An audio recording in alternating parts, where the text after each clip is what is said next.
தூத்துக்குடியில் காவல் நிலைய விசாரணைக்கு அழைத்து செல்லப்பட்ட வாலிபர் பலத்த காயங்களுடன் அரசு மருத்துவமனையில் அனுமதிக்கப்பட்டு சிகிச்சை பலனின்றி உயிரிழந்த சம்பவம் பெரும் பரபரப்பை ஏற்படுத்தியுள்ளது.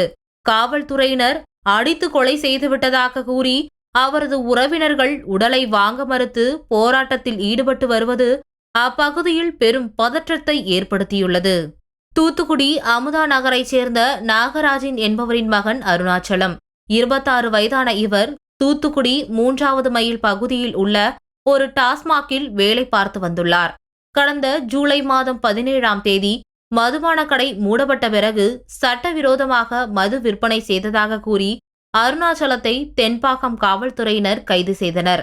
அவரிடமிருந்து 120 மது பாட்டில்களை பறிமுதல் செய்த காவல்துறையினர் அவரை விசாரணைக்காக தென்பாக்கம் காவல் நிலையத்திற்கு அழைத்து சென்றனர். விசாரணைக்கு அழைத்து செல்லப்பட்ட அன்றைய தினமே மாலையில் அருணாச்சலத்தின் தலை மற்றும் கால்களில் பலத்த காயங்களுடன் தூத்துக்குடி அரசு மருத்துவக் கல்லூரி மருத்துவமனையில் காவல்துறையினர் அவரை சேர்த்துள்ளனர். பின்னர் இதுகுறித்து அருணாச்சலத்தின் தாய் பரமேஸ்வரிக்கு தகவல் தெரிவிக்கப்பட்டது. மருத்துவமனையில் தீவிர சிகிச்சை அளிக்கப்பட்டு வந்த நிலையில் இன்று காலை சிகிச்சை பலனின்றி அருணாச்சலம் பரிதாபமாக உயிரிழந்தார். அருணாச்சலம் உயிரிழந்த தகவல் அறிந்த அவரது உறவினர்கள் மருத்துவமனையில் திரண்டனர். விசாரணைக்கு அழைத்து சென்ற 4 காவலர்கள் அருணாச்சலத்தை கொடூரமாக தாக்கியதாலேயே அவர் உயிரிழந்துள்ளார்.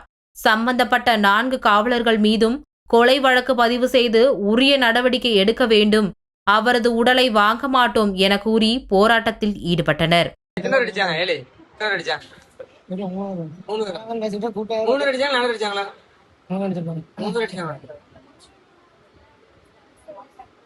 யாருமே இல்ல நீங்க நீங்க யாருமே எங்க வச்சு அடிச்சாங்க?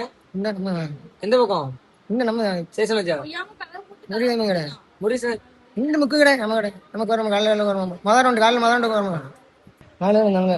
4 பேர் இருந்தாங்களா? பேர் தெரியலையா? சரி ரைட்டு. சார் நான் பிடிச்சிட்டு சும்மா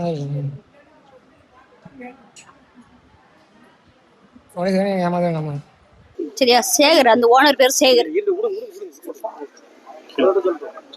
பாட்டில் பிடிச்சிட்டு வந்திருக்கோம் அப்படின்னு சொல்லி சொன்னாங்க.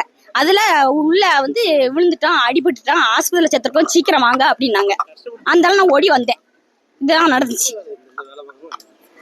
திடீர்னு 10 நிமிஷத்துல நீங்க டக்குன்னு மொட்டையை போடுங்க, ஆபரேஷன் 10 நிமிஷத்துல பண்ணணும் அப்படின்னாங்க. அத்தையும் பையன் நல்லா பேசிட்டு இருந்தான். போலீஸ்காரங்க இப்ப என்ன சொல்றாங்க? அடிக்கல, நின்ன இடத்துல